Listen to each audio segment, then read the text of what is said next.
Gregory Gabriel, described by his family as a friendly 12-year-old, shot dead one Saturday night in February by gangbangers in South L.A. Police say he snuck out of the house for a night of fun. His mother, the next day, pleading for help. If there's anyone out there that saw what happened and knows of the person that did it, please come forward. LAPD Detective Eric Baker said there were few leads. All we knew that we were looking for was a male Hispanic by the name of Carlos, and we didn't even know at that point if Carlos was his true first name. But here at the crime scene at 57th and Western, it turns out that the gangbangers did leave another valuable clue behind, and they didn't even know it. It was a cartridge case or shell like this one.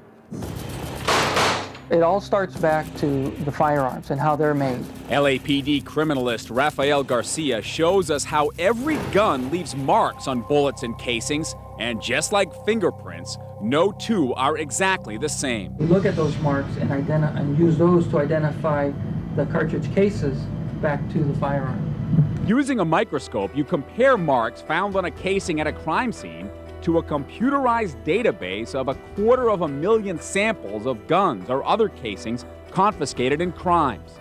The idea is to look for a match, so that investigators can bring a conclusion to an otherwise unsolved homicide. And that's just what happened here.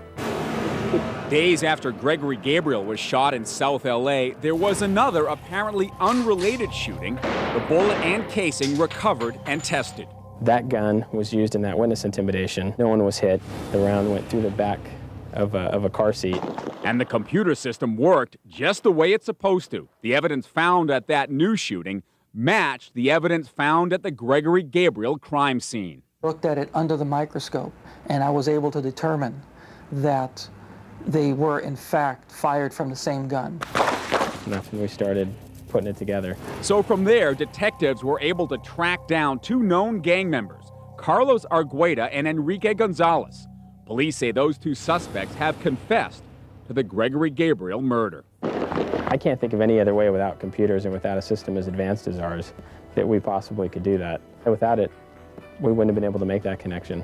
Those two accused killers are now behind bars awaiting their murder trial, thanks to a high-tech assist to some good old-fashioned detective work. Phil Schuman, Fox 11 News.